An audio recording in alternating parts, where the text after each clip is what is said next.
first one is trust. And trust, as much as, it's almost like everybody throws around this word, it's a common word, but I think trust for me has a very deep meaning, where I am able to speak my mind, my whatever is in my heart, without the fear of being judged by anybody. A trust is also where leaders can come and say that I made a mistake. They can be vulnerable.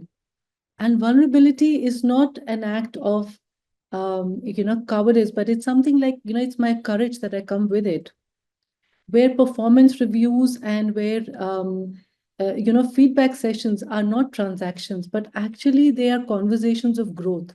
They are conversations where they feel heard. So I think trust is a big one for me, and that is probably the first one. The second one, I think, is being seen as a whole person, the wholeness of a person.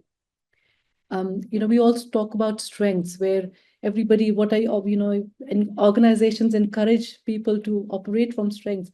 But what about things that are my fears? What about my aspirations? What about the stories of my life? What about my families? Where I am seen with the whole package that I bring in, and not just pick and choose of what I take, what I don't take. So that is the second aspect. And the third thing I would say is compassion. And with compassion comes a whole lot of other strings attached as well. And one of them, Amrita beautifully touched on that, is also love. If I feel compassion for somebody, I will never do anything that's wrong.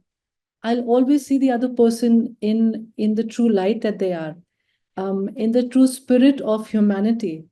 And I think that's all covered in the umbrella of compassion. So those are the three for me: is trust, wholeness, and compassion.